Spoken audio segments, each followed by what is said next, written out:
Well, here's one on a subject that came up a few years ago once the genetics had been done on a certain skeleton. And in that, they ended up rolling out something that really had no basis in reality whatsoever. Well, a large portion of it did, but the portion that made the big change to them didn't. It's gotten to the point where archaeology and any type of studies into ancient humans has so many political implications that it just blurs the whole thing. No one can speak outwardly and straight, depending on the country we're talking about or the people that did the archaeology itself, depends on what you might even get as part of the truth of reality of what they even found. It's something that has really hampered mankind, and it's kind of been that way all along. But I find that pre World War II, it was already trying to be hampered, but it was still wide open and the truth was there. And after that point, there seemed to be this strange thing that came in that made people try to go against and to discredit most everything that they had learned up to that point. I'm a byproduct of that with the age that I grew up in, and that's one weird thing that I noticed growing up. Is like you're telling me something that I already know is false. There's already been stuff out in the last 10 to 20 years whenever I was growing up, so it should be known in the school somewhat, that made some of the things that I got taught false. When I got into college in points, it made it really a weird thing to look back at what people would get taught in high school if they never went to college and learned all these things that were in depth. And then I come to find out that what I'm being taught in college was already discredited by these other things. And they kept making statements like, it's the oldest. And I kept trying to restate that, well, it's the oldest known, but does this look like it's the very first thing, or that these people were, they came up with it yesterday? Definitely not. And we were thinking about that, the one that was dated 1400 years before, but here we have something that shows that they were doing that exact same type of architecture back at that point. So it's not even coming on strong. You'll have to find people where there's a blend going on. Hopefully you'll find one that really runs over and through the gambit of time to be able to see the change enacted and then come into fruition. And you might be able to try to pick out which one's the earliest, but it's best to really refer to things as earliest known. Anyhow, I find archaeology has really been hampered in this way.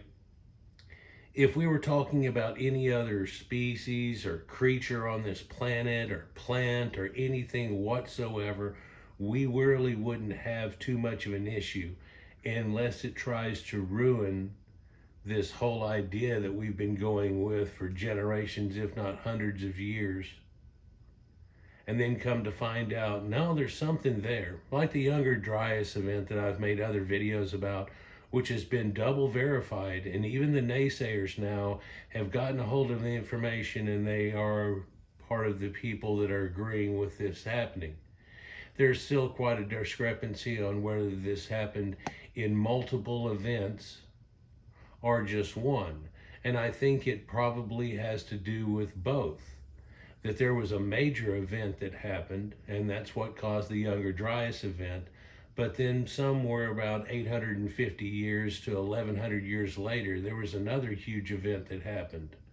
And people have said, oh, it may have to do with a solar flare. It's entirely possible that comet that fragmented ended up going around through the sun, and whenever it did, if it hit it on our side and it made a plume and shot out towards us, we might have that effect in there too. Still wondering what that balling alot was all about, but it seems to be more about a heating caused by volcanic type of events and a lurch of the temperature that seems out of normal parameters, let's just say. So let's get into this here. This is Origins Explained. This is a girl that started up a few years ago, and due to her style and somebody starting to make cartoons and things for her that does it, that go along with it, and things, and her having just a wide variety of like, what's this all about? That she's gotten a whole lot of followers, like 3.8 million. This was just put out about an hour ago, and I always watch hers whenever they come in. I've got it tagged and flagged and things like that, so it shows up right there, and I'm like, well, let's check this out. And she talks about things like, this is in a group called Most Incredible Recent Archaeological Discoveries, and this is like a top 10 or a top 8, I think, in this situation. And we're down at about 6, and all of a sudden she comes up with this idea, and it has to do with Cheddar Man, who we were referring to earlier. And of course, here's a depiction of like we used to think that these cavemen guys had with these blotchy outfits that's just a pullover tunic and so on. But I've even showed you recently, some gear man actually had a shirt and pants and a coat over the top of it, all incredibly decorated around the rims of everything with shells and all kinds of things. Sure, that might have been his Sunday best, but one wonders what all type of accoutrements that they had going on at that time, and that's 30,000 BC. So while certain things are taught, and the idea that we were just cavemen maybe just prior to Sumeria, if you don't know about Göbekli Tepe, and if you know about that and so on, you wonder when we were at that point.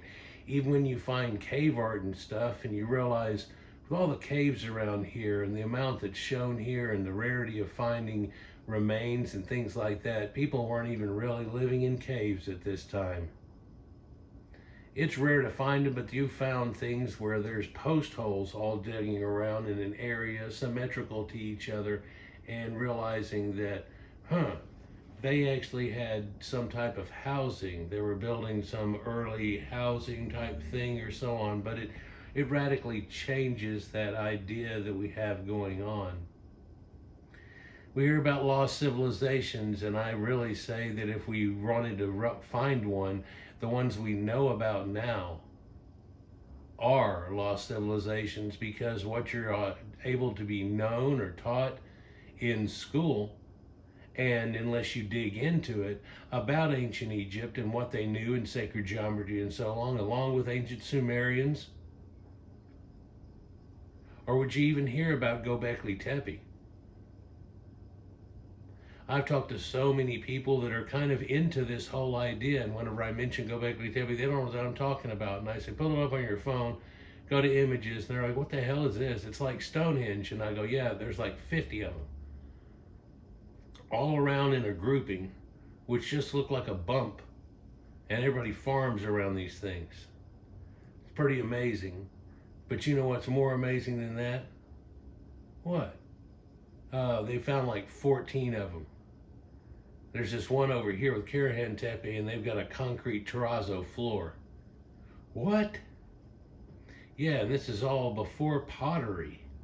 So it's just all weird, and they're confused, and they're saying that, well, we've got to refigure out what hunter-gatherers are capable of, rather than showing that, no, this whole civilization thing went a whole lot earlier than the writings that we had, because that had been pushed for hundreds if not thousands of years through biblical ideas and so on like that. Hell, the people back then were able to be talked into the idea that the world was only 6,000 years old. Well, now it would be. Back then it was only 4,000, 3,000 years old. That it all happened from a cosmic magic god that created everything in a week. If you've ever read the story and stuff, and a woman grows from a rib and eats from a magic tree because a talking, walking snake told her to, which is the dragon, but that's for other videos. And then people pulled up fossils and they started looking at things, and then wow, they were able to find carbon dating and things, which really is only valid back to a point. But let's get into this. I'm already, 10 minutes into it, and I haven't even let her speak yet. But Origins Explained, where she's somewhat ambiguous and kind of, well, what's that all about kind of thing. But it's pretty cool. Sometimes it gives me some ideas. And I've actually have a little chunk of her video at least once or twice in my other things as being one of those, hey, let me show you this little point here, because it was something that she was kind of ambiguous about, but at least she showed it rather than me trying to track it down. Let's look into this. The first modern Britons lived in the British Isles 10,000 years ago. These people were the direct ancestors of modern Britons, who today are predominantly pale. And yet, according to a new study, their biological ancestors who lived in Britain after the Ice Age had dark to black skin. No, that's not true at all.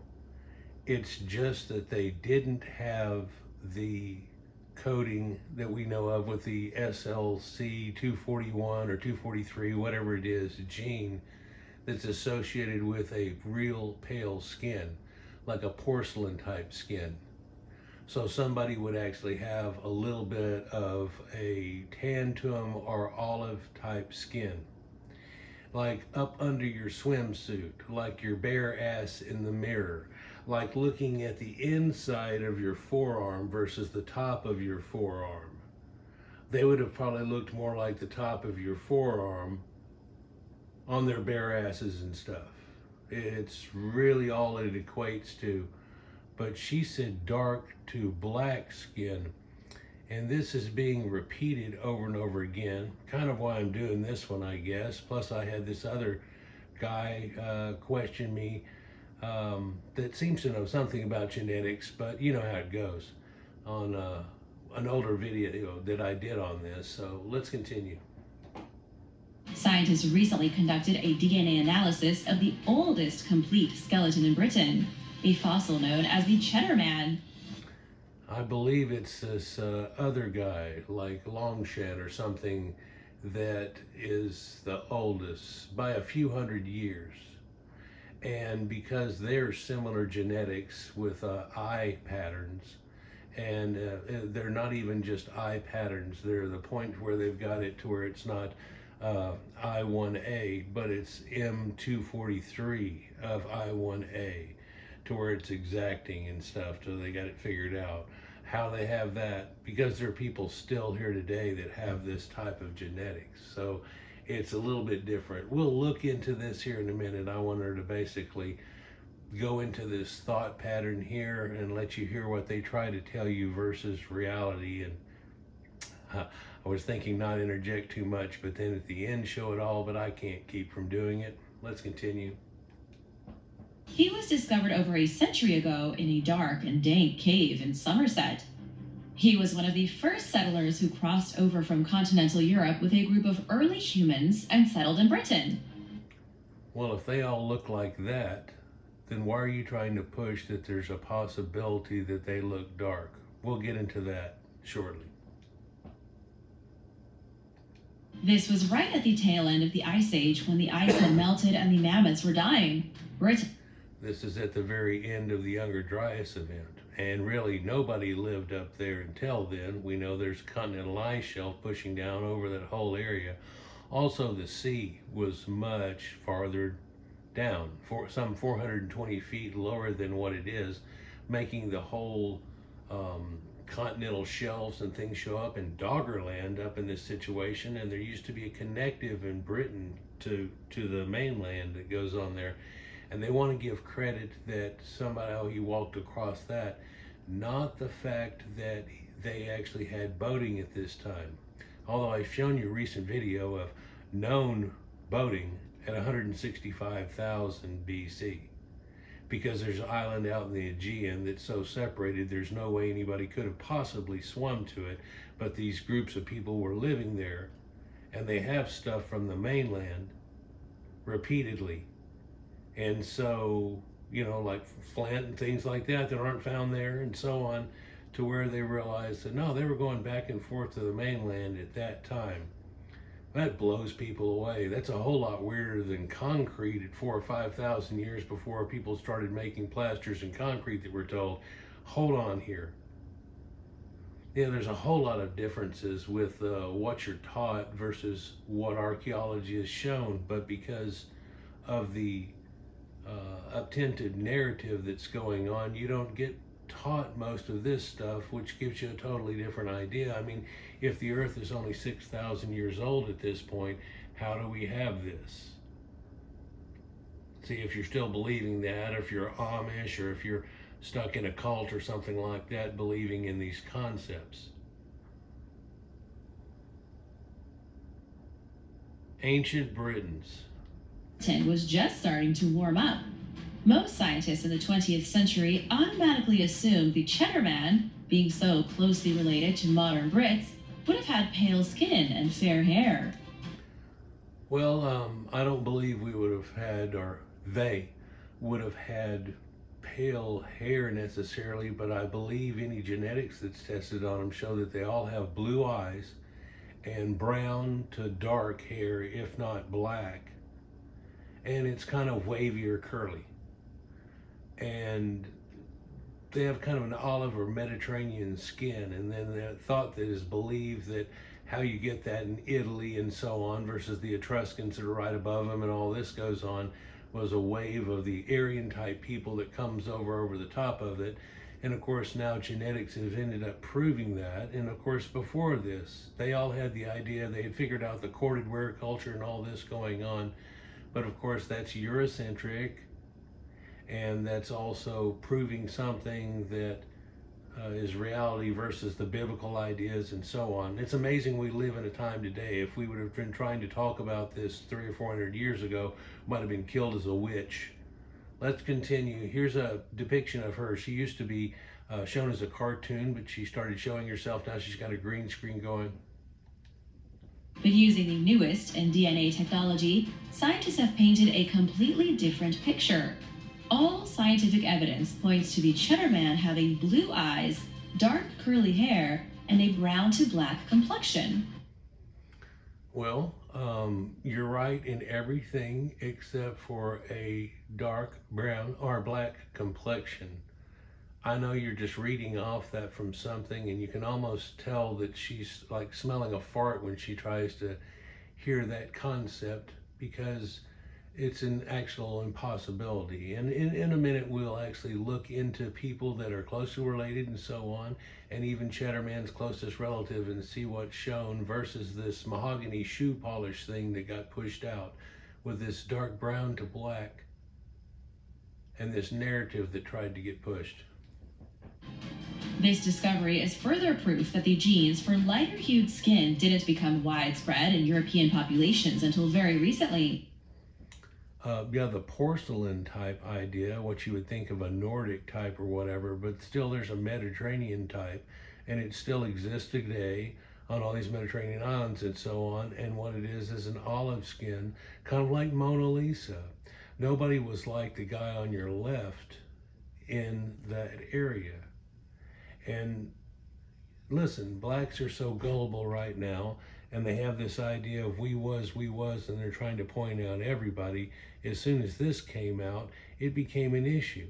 They started claiming we was Cheddar Man, we were the first Europeans, and all this type stuff, as if Greece and all the other places that are right there above the Caucasus Mountains and above weren't already occupied, just nobody was over there in Western Europe, much down in the tips of Spain. But they give you an idea, and she's going to show it here in a minute, that they came out of Africa and then whipped around into there. Whenever the idea could be, they're all over North Africa, and then they just went across. Because you can see Gibraltar and the Pillars of Hercules, you can literally see across that thing. It's possible it's swimmable, but not really. I mean, come on. But as far as porcelain skins goes on, I mean, it's crazy how this not quite porcelain type skin that does tan, it's got that magic adaptable melanin in it. Well, are they talking about somebody that's melanated? No, not really. I mean, olive skin is not really. It's got eumelanin in your skin a little bit that shows a little more, and so you have this tinge, just like Orientals have this tinge. It looks a little yellowish or jaundicey, but not always. Some, you know what I'm talking about. But we're not talking about somebody that's even mid-tone, a little milk in your coffee type situation either. But they've tried to push past that point and almost go with, well, coffee, mahogany. We'll show it here in a second. In fact, scientists are starting to think skin color didn't have anything to do with geographic origin the way we see it today. Yes, they've also figured out, well, there's dark skinned people in the Eskimo and Inuit type people that, yes, if you take their clothes off and everything else, they're kind of white up under that. They're real light. But then there are other ones that have a dark skin on them, the Sami and other people. And so it's like, well, nobody took in a spaceship and picked up people that were around the equator and put them there. That skin tones aren't really having to do with geography necessarily so much. And that's another thing that debunks this whole concept, which is fixing to be told to you. And that it seems, instead of taking equatorial people and always associating with this idea of they're real sunburnt, whenever North Africans are just above that a hair, and they seem to not have too much of a problem, just like Africans in the Cape and Southern or South Africa don't all of a sudden turn into black people like the Khoisan or anybody else, or especially the Bantus. And I'm sure you're able to and aware to realize that black people that have now gone north and ended up in all of these places aren't magically changing colors. And if they do have a lighter skin than dark chocolate, or a milk chocolate perhaps, it's just from admix. Nobody's experiencing winter and snowflakes and all of a sudden becoming lighter. That's not the thing, but they try to push this idea that we're all one, or cousins, and all this type stuff that goes on. But then again, I've recently made a video, Robert Sepper made one, where papers have come out now and they realize that humanity is vastly different.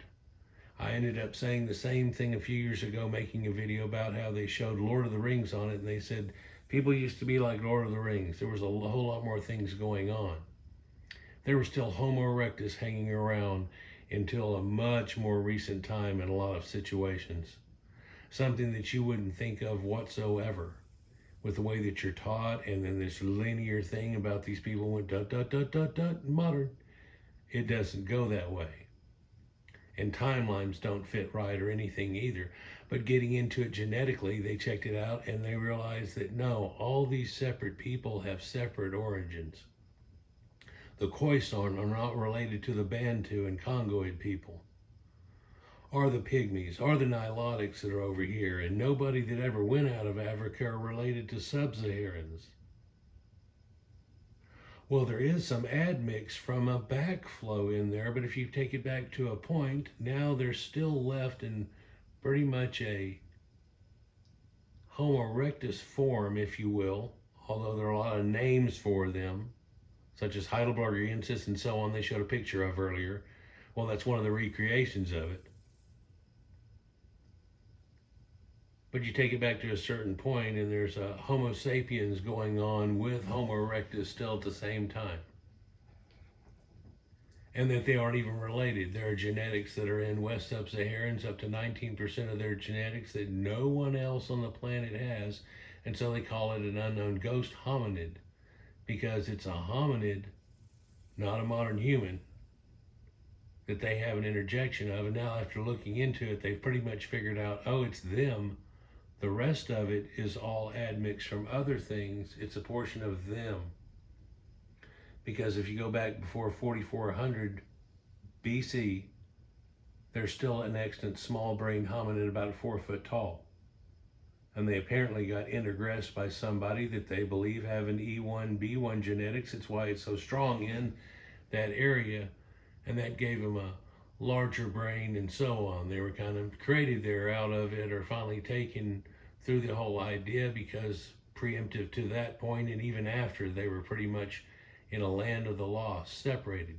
Just like you'd find the natives of Irian Jaya that are still pretty much separated. Oh, they've had a lot of interactions now, but yes, you know, in the way that you can get the idea. Take a few hundred years off of it, and then, like, has they ever seen a white man? Things like that. Tom Booth from the Natural History Museum says imaginary racial categories that society seems so obsessed with today are modern constructions. You know, they all want to pull up that idea that everything's a modern construction and racism and da-da-da and everything, and that's where you're trying to get political in a school and say these situations. In fact, Tom Booth, I believe, has been quoted as saying that, you know, that was taken out of context, of this, that, and the other, da-da-da, and of course there's a bunch of hemming and hawing around, but they still want you to believe that somehow Britons used to be black. Now, not just not as light as they are, perhaps even a cardboard color, nay,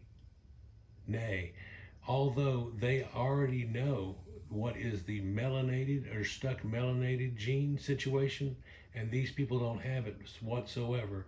They were an olive skin, tannable type people versus the Proto-European type.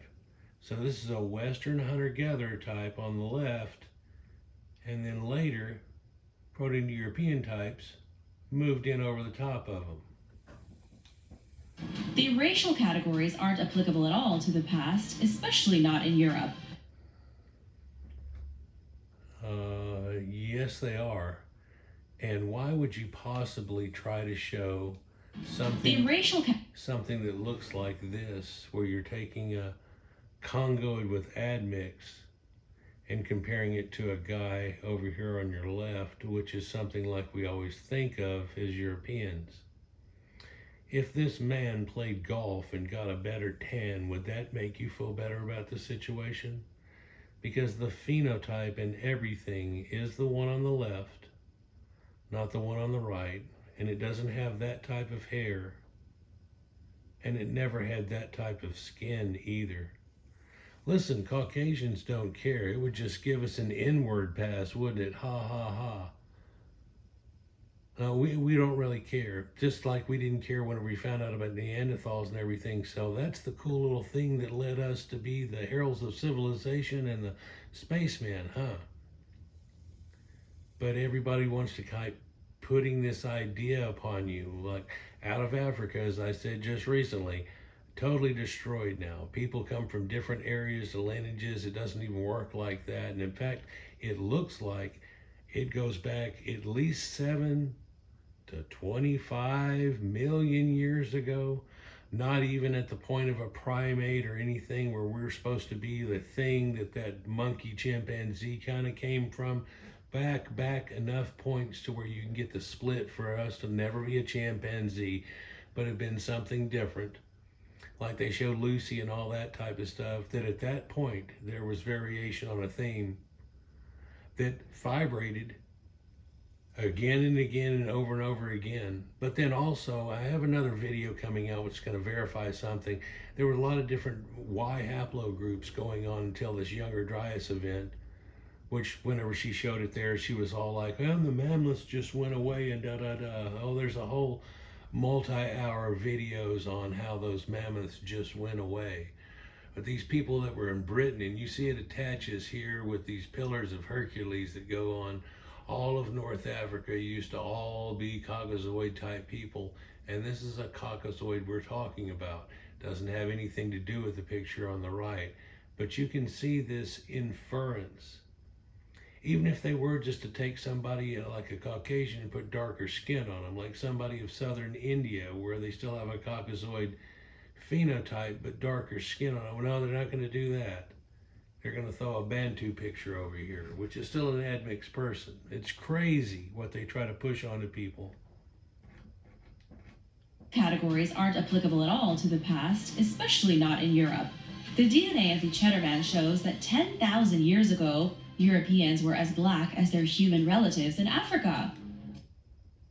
Well, we know for a fact, let's cock that back to the picture there.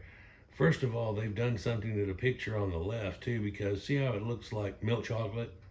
It really has a mahogany reddish tone to it, but somehow they wanted to try to make it as close as the picture over here on your right, and that's showing a sub-Saharan African. And then they say we're cousins back in Africa and so on. Well, when you talk about, oh, so much same as Africans, all of North Africa used to be ancient Caucasians, and they weren't this dark in any way, shape, or form that we can find. If you can find that they don't have the porcelain gene SLC243 or whatever it is, does that all of a sudden make them melanated stuck? No, it definitely doesn't. We'll get into this a little bit afterwards too, but notice the idea they're pushing on here. At the end of the last ice age, there were these people, Western hunter-gatherers, which there are people related to them all to this day. Hey, Caucasians are a blend of Eastern and Western hunter-gatherers. Well, what's their phenotypes? They're all Caucasians. In fact, they say that we don't have the porcelain skin thing of those Eastern hunter-gatherers, or the blue-eyed gene is all coming from people at this same time at the Younger Dryas that were living around the Caucasus Mountains and so on in Black Sea area. All blue-eyed people are related to that of this modern time. Strangely, then you go, oh, there weren't any blue-eyed people. No, there were these blue-eyed Western hunter-gatherer people out here because Cheddar Man is shown to have blue eyes. He has wavy to curly hair, which is brown to dark, maybe even black, but probably brown to dark. Don't think that it would actually be somebody that's blonde or red-headed triggered. Mostly all brown and dark-headed. But then they throw on top of it, and dark as a chocolate bar, and it's like, no, that's not necessarily true. But that concept's even in Conan the Barbarian. You familiar with the movie? Where in Destroyer, where he turns into a snake? Yeah, Conan's trying to save that man's daughter and so on off of it. It's a pretty cool movie. But in that idea, there was this lost race that was coming from the end of the Younger Dryas event, back in a time when magic meant things and da-da-da. And this losing race, well, what did they choose? Well, James Earl Jones has his own presence with his voice being Darth Vader and so on, CNN. But on top of that idea, he was able to wear blue contacts, and then to make him look strange concept of ideas, but an idea that was in the Conan the Barbarian books and the original thing, was give him real straight hair, like an Oriental or a person from India and so on, not really curly hair, which Arnold's gets kind of curly. But anyhow, so real straight hair, blue-eyed, and James Earl Jones is mixed, and he's lighter than a chocolate bar and so on. But the idea they wanted to give on that was this lost race situation, and they weren't going to try to bleach him anymore to get him something that looked a little more like cardboard. But he did put in blue contacts, if you remember the movie. That's because the blue-eyed gene that makes them is different than the one that we currently have today, and everybody listening that has green or blue eyes, it goes on. It has variants that make that happen from a people around 10,000 BC, but it also probably has a connective to breeding with these people on your left too. But let me state it again, they weren't dark as a chocolate bar or mahogany shoe polish, which is what they used and rubbed him down with. We'll look at that here in a moment. 1,000 years ago, Europeans were as black as their human relatives in Africa. If you're wondering how all this is possible, Well, we're wondering how it's possible that you would even think so. Because knowing how much time overlap we have, where's this magic black people turning into white people? It didn't ever happen like that.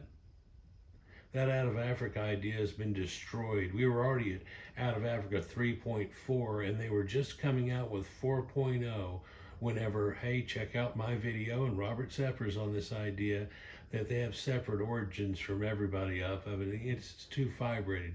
We don't want to give anybody the idea that everybody was a black people, everybody was West Sub-Saharan Bantu, and some walked out and all of a sudden after experiencing winter turned into white people.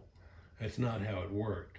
In fact, we have Cro-Magnon man, who's been renamed now early European modern humans, from Cro-Magnon, because at 30,000 BC, his haplogroup and genetics are still around. So when did this magic changing thing happen? Well, it didn't work that way. In fact, whenever they came out of Africa, even before Neanderthal interjection, they already had light skin. Oh, did they have a tan? Was it not quite the porcelain one yet? Did they possibly have blue eyes? Did they have a Caucasian phenotype? Yep, yep, yep, and yep. Oh, wow. Well, I can imagine if I hung around the Mediterranean all the time wearing nothing more than a kilt or so on, that I would probably have pretty good tan. When I was a kid growing up in Texas and I wore nothing but shorts, thongs, or shoes if I'm skateboard riding, and a necklace, I had a hell of a tan. But, that continued on to playing golf. But you've got to wear shirts and pants and so on when you're doing that. You can't be wearing shorts.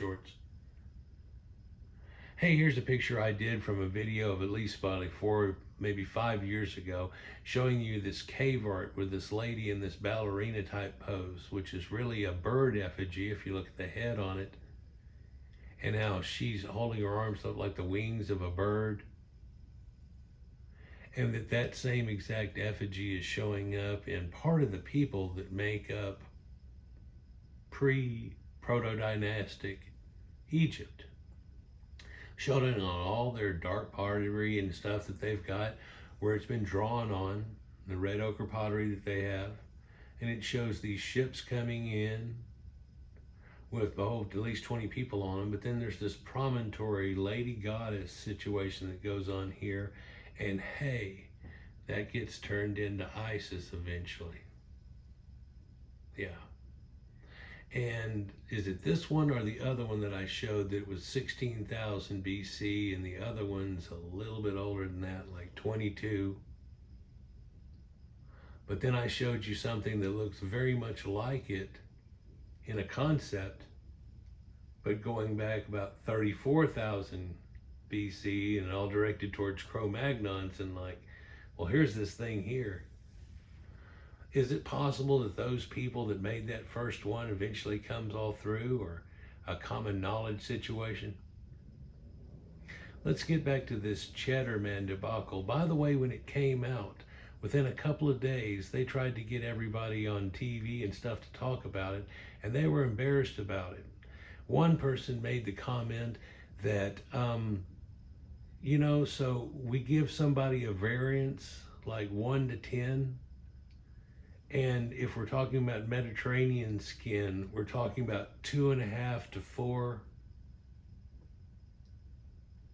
And then it said, well, what if like the ancient maritime people that were on the water all the time wearing nothing but board shorts were hanging around, how dark could they get? And be like, man, they could get up to, well, like milk chocolate bar, like 7.5, almost 8. I mean, but that would have to be, if you took the whole ship full of people, only one would get that dark, the rest of them wouldn't be, or things like that would go on too. But yeah, something like that. And they go, okay, great. And then they got 8.5 mahogany shoe polished and rubbed this guy down with it. With his blue eyes and Caucasian phenotype, and he's just got this shitting grin on his face like, what are they trying to prove or pull off? Let's continue here and see if we can find some more reality in this. Let's talk about how the Cheddar Man and his friends arrived in England. They first left Africa, where all Homo sapiens originated. Then the humans traveled into the Middle East before migrating across Europe and crossing a land bridge connected to Britain. which in which I'm betting that all the people that are there, that all have your blurry depiction right here, would have actually been darker than this. Even if you were to take off his kilt, and his bare ass would be about that color of a peachy concept, much like mine or so on, or most of the people listening probably. But would he be tanner than that? Oh yeah, he'd get dark and ruddy, always being out in the sun. I mean, you'd think about it, people living in Florida and wearing nothing but board shorts and no shirt all the time. It's basically what they would look like. And then during the winter, it doesn't get so wintry, does it? And if you're staying out all the time versus in most of the time and out sometimes, oh, sure, he'd be a lot darker. But then again, there's this concept of somebody who has that magic adaptable melanin that's going on versus somebody that's stuck melanated. And for positive, this Cheddar Man person is not a stuck melanated situation in any way, shape, or form.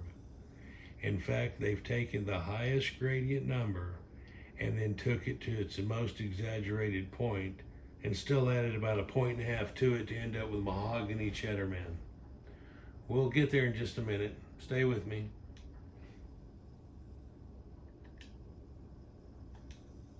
which is where they decided to settle down. It was only after thousands of years of living in gloomy Britain without much sun that the people living there developed lighter skin. That's not how that worked at all. Just be there for a couple of thousand years. See, if we can get y'all to believe this lie idea here that it only takes a couple of thousand years of black people living in Baltimore and making snowballs, that they're all of a sudden turned into white people. Is that what you're trying to come at? Well, you just said he was still dark. So if he's still dark, then how's this couple of thousand years ago light happens? Well, it didn't work that way.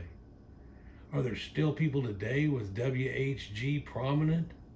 Yeah. Are any of them like darker wood toned or coffee with a lot of milk in it? Or no.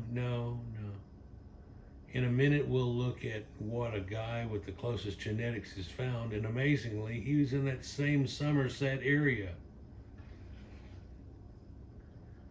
But this light skin, dark skin doesn't work that way. In fact, here we go, the old out of Africa thing is destroyed. Mitochondrial Eve, no, that didn't even work that way either. The whole concepts they've been trying to push on us for the last 20 years all fell apart in front of them, but they're trying to copium here it back together in an idea to get somebody to believe. And so they still have, after that fact, people coming out with videos like this, still pushing that Cheddar Man might be Mohogany narrative. And that the first Europeans might have worked that way. Hey, listen, I'm the one that went with the brownies, like elves and pixies and brownies and so on. Well, that has to do with the pits for pixies. Fairies are these Thulsa Doom and so on that come in with real fair hair and everything. Brownies, and why it was believed that they were brown-eyed people because the other we knew were blue. Well, no, now we've found all these Western hunter-gatherers that we find all have blue eyes. There hasn't been one that is not yet. A lot have been tested. Lots. And what do they find? Oh, they've all got blue eyes. Because there are people still today that don't show to have the SLC 235 or whatever, and they've got blue eyes.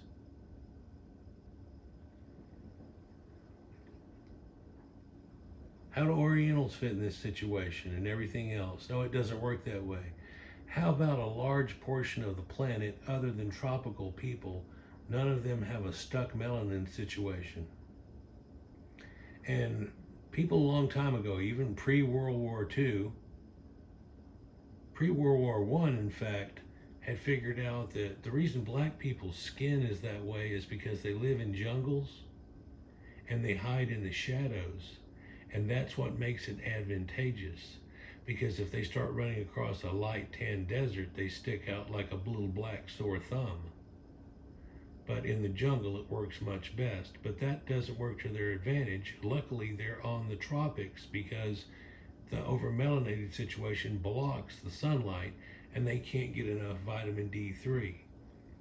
I know there's those ideas where, well, they just didn't get enough vitamin D3, they started to get rickets and things, and then all of a sudden, poof, they went from a melanated situation. No, these people that even went over, before they went out of Africa, weren't a melanated people. That's why the people that are out now aren't. Oh, there was somebody that skirted down and ended up becoming islanders and all the situations there, southern India and Australian Aborigines. It's not what we're talking about, people, and you know it. But this whole geography of dark too, there's some people in the islands much more north. And so if you took that and everybody's supposed to get tanned, like people in Florida are supposed to be more tanned than up north, that's the way it's going to look with this melanin situation. It don't work that way. Just like if you put a black person in Baltimore, it doesn't work that way. Admix is going to play a much, much larger part, like 99.9% of that. How many generations would it take? Well, not just a couple of thousand years like she's trying to refer to. Oh, they were black people and give them a couple of thousand years and they became white. Is that what you're trying to portray here with words and pictures? Not the way it worked. Hey, look, I like Origin Explained. I like a lot of her videos, everything else. It's not her fault that she's given them a narrative here with Cheddar Man idea, but some people need to back off this concept. Literally days after it came out, they were all like, no, but you just don't hear the no situation. What you keep hearing is, aha, this thing, they showed this one time, and it's like, yeah, that was a mistake. They put Cheddar Man in blackface. Is he still a Caucasian? Yeah, blue eyes, long curly hair, well, wavy, kind of straight. Surely not black people's hair or anything like that. No. Why do they keep pushing this idea? Lighter skin is a product of our bodies trying to absorb more sunlight to produce sufficient vitamin D. If Britain was sunnier, the population might still be predominantly dark-skinned today. No, it doesn't work that way. They might have looked a little more Mediterranean. I got one for you. There's not much difference between Northern European, Mediterranean people and North African, Mediterranean people. And there's not some special line that you get down below and then all of a sudden you can't handle it or you're going to catch fire. Ramses in Egypt was a known redhead pale leucoderm. He's not alone, along with a lot of the Berbers, some that still exist. I've shown you the Berber or Mazai people. You look up a Mazai beauty contest and you'll see all these real pale ladies. How does that work? Well, how's it the Egyptians had pale women and red ochre men? Well, the men are out doing things and the women are able to keep themselves pale, but hold on. That means they were actually able to be pale and not melanated. See how that works? You can find that same red ochre male and pale women in the Minoans, Etruscans, Sumer, Persia, ancient Greeks. And nobody's confused about any of these people, but they're trying to make you confused. And with real gullible blacks wanting to claim we was, and pointing at everybody, oh, they've got them all jacked up on this. We was Cheddar Man. We was in Europe. We weren't ourselves. We were Whytes somehow. Let's just go on from this idea and see if I can show you Cheddar Man, his closest relative. Let's look at that one first, I guess, and then we'll go to the other one. So here's Cheddar Man. And here's all his depictions that you see. Of course, whenever they took the picture stark like that, when you get a lot of light on it, it looks more like this. So it doesn't necessarily look as dark as this. But this guy here is the closest relative. Let me see if I can get that in there real good. This guy, and if you look the way his nose is and all that, looks pretty much the same. If you were to take the Mohogany situation off of that Cheddar Man, because he's got blue eyes and so does Cheddar, and you were to say, they found a skeleton over here and they're trying to figure it out, nobody could figure it out, so they did a recreation on him and they made it the same color as the guy on the right, and they showed that, and instantly somebody called up and go, that's my uncle. Have you talked to him in the last couple of years? No. Maybe you ought to try to call, see if your uncle, he died. I think we may have made a match. Can you give us a little blood sample for DNA? Because we can get the DNA out of this guy and we'll be able to tell you, oh yeah, that's your uncle.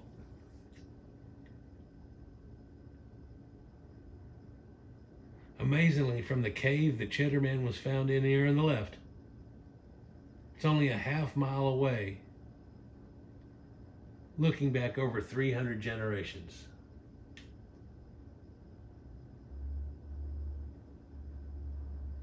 And he wasn't to 8.5 on the meter scale. At best, he was probably 2.5 to 4. If we were to stick him at 4, they asked this guy whenever they found out who he was and everything, well, you get a tan? You're saying, I used to be a lot darker. I get a real good tan. I used to fish a lot. And because of that, he'd get a real dark tan, but nothing like this Mohogany shoe polish. Of course not. So let's look at other people that are in this same concept, because he's not the only one. If he was the only one, it'd be like, oh, somebody snuck over. No, this isn't it.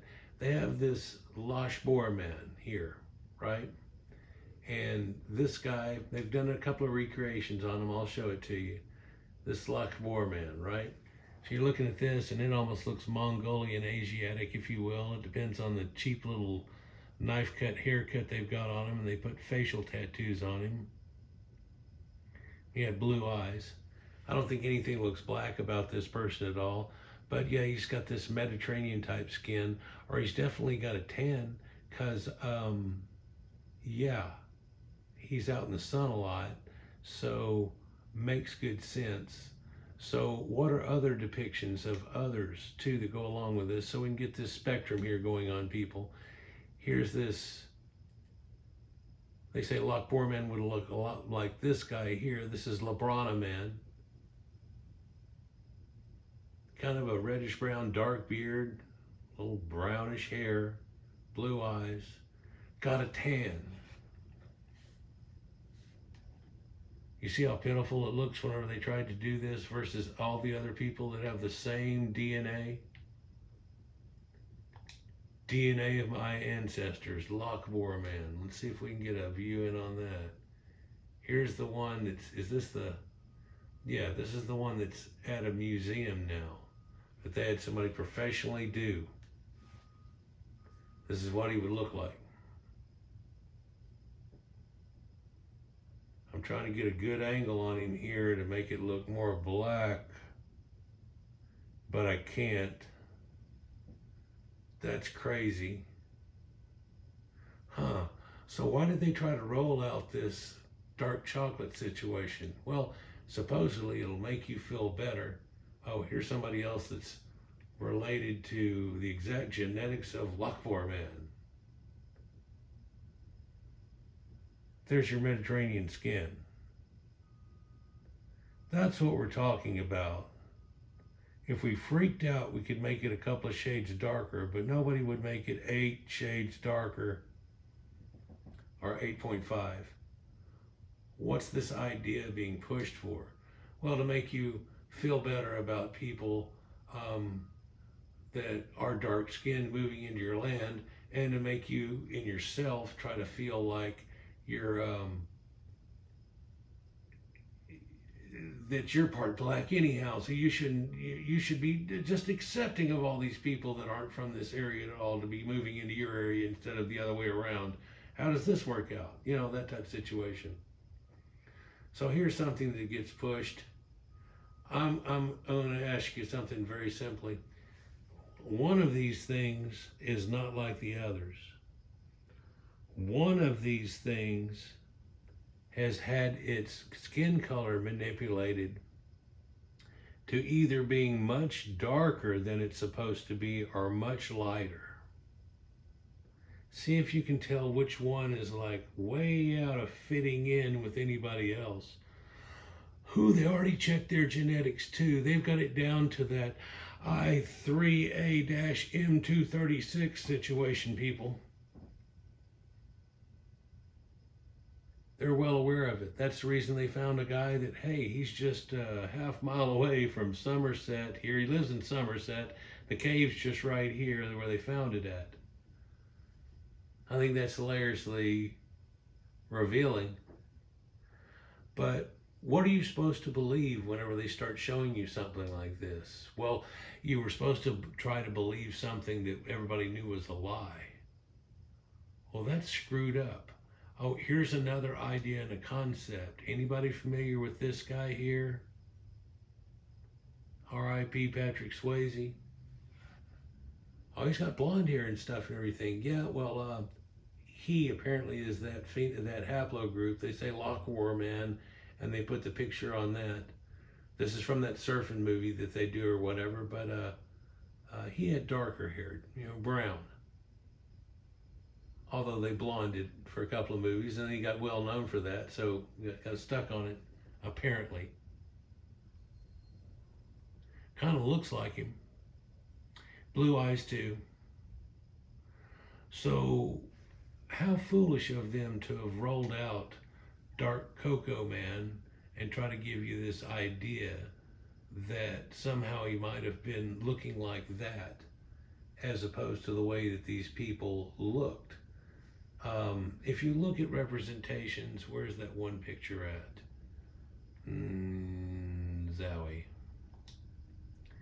So, facial reconstructions of top left, Western European hunter-gatherers. Whoops, where went your narrative? Oh, hold on, but he's blue-eyed.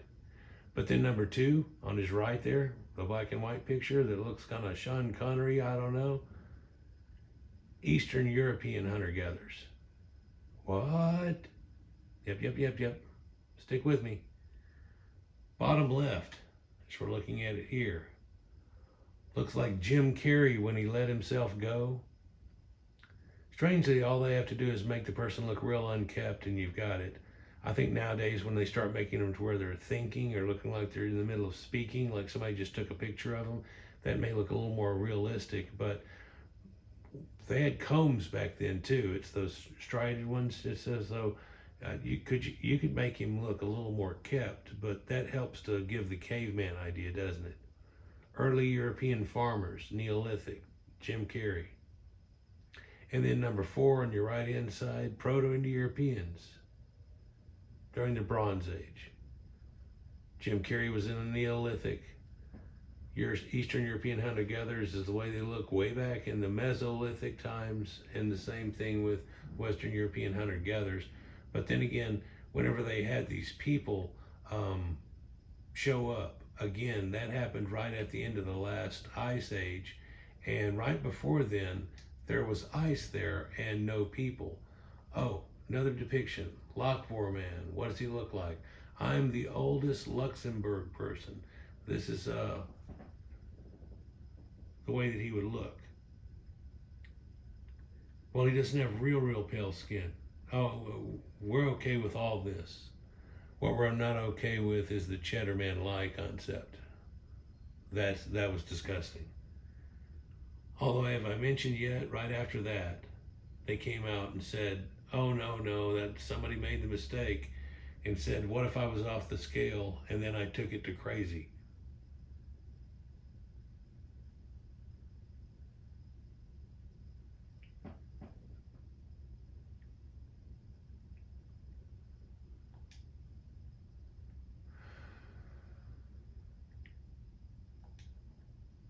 Look more like this guy up here.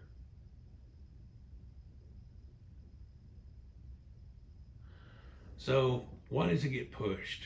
Oh, there's all these narratives, and again, I guess the real problem that I'm having with it is that they keep trying to push this idea of We all came out of one people, so it all went like this. And it's like, look, that's been debunked a long time ago. We were at 2.0 even whenever you got taught that lie there, but now we've gotten to 3.0 and 3.4. And when they were coming out with the new 4.0, genetics stepped up to the plate and said, oh no, we all come from separate things. We can detect that because of the way the genetics work in line with each other. And a lot of that junk DNA, as we used to call it when I was a kid, really means something. But also, if you don't have the same songs on your record as I do on mine, then there's not a connection. Because the people that are connected have the same songs. Everybody over here has Beach Boys songs and they're junk. You don't have any. Or if you do, it's an exact percentage due to the amount of admix that you have, and there you go. And so it's separate origins. So here's this Lockboar man and everything that's here, and they tell you he was a Western hunter-gatherer, flint tools, all that stuff coming out of the Younger Dryas, having an intermediate to light skin tone, 90%. Lockboar man, after his genetic, according to DNA tests reported in 2014, he was described as having an intermediate to light skin tone, 90%. Brown or black hair, 98%. Likely blue eyes, 56%. In contrast to 90% modern Europeans having blue eyes. This guy, instead of being like modern Europeans, which are all pretty much lactose tolerant, this guy was still lactose intolerant. When he died, he was between 34 and 47 years old and only 5'3" tall and weighed between 128 and 137 pounds. The cremated remains of another person, likely an adult woman, were found right nearby in a pit which was first excavated in the 1930s and later rediscovered. The bones of the feet were absent and remains of the thorax underrepresented, as the remaining of the bones had scrape marks evidencing defleshing treatment likely before cremation, including removal of the mandible and scraping of the skull. So she was treated, and then, like I've said before, a lot of these people in ancient times, the reason we very rarely, and it's lucky we find any remains of them at all, is that they cremated their own. Ashes to ashes, dust to dust, turn into smoke, go up into the air, turn into the clouds, go to heaven. He lived 8,000 years ago, making the skeleton the oldest human remains found in the country. The remains contained Y DNA of the haplogroup I2A M423. DNA testing of 2 molars presented good samples indicates that the Western hunter-gatherers, like Lochserban, contributed to the ancestry of all Europeans, but not to Near Easterners. We could get into that more deep and how that all works out, but yeah, Lockboar man. So these other guys that have the same genetics and stuff that goes on are extremely close related and everything. They're listed as being, intermediate to light skin tone. Not intermediate to dark skin tone, or not coffee with a little milk, nah, no milk situation, have they? You'll still hear blacks retorting onto it. Last time I did a video, I got a bunch of rhetoric on it. I honestly think the guy that left the message here might be a black person and just trying to retort at it and see if he can get a correct response from me rather than a smacking. So here's a video on that concept. Were any of these people sub-Saharan? No. Was anybody in North Africa ever? No. No. That didn't work that way at all. And nobody that came out of Africa is a Bantu or West Sub-Saharan. Those genetics are not found in any other human other than themselves. But there is admix of E1B1 Caucasian Homo sapiens, and it's a one-way trip. at just 4400 BC. I could just look up Asalar Man now and show you that, and also show you that Iwalira and things right below that are still a small, 4-foot tall, football-headed, still Homo erectus type form. That's all that is there and all that exists. And genetics could have confirmed what that is. So they refer to it as a ghost hominid. So again, Cheddar Man, incredible, right? Well, Cheddar Man, this is his closest relative right now. This is a guy that, oh, they even said he might be just directly in line with him directly. And you look at him and the way he looks and his nose shape, blue eyes, the way he looks, it's almost the same too. And if they just took that shoe polish off of him there, then we probably have a match, don't we? Anyhow, let me know what you think down below. Somebody did computer generate this one on the left and then take it and shift it to pale and make it about the same color as the man. And you see how he's got that little chin beard going on, and how they kind of gave that to the Cheddar Man situation too.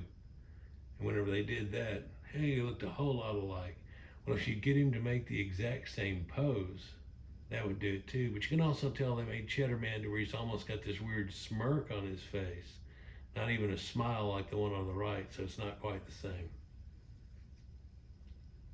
We was Cheddar. Peace.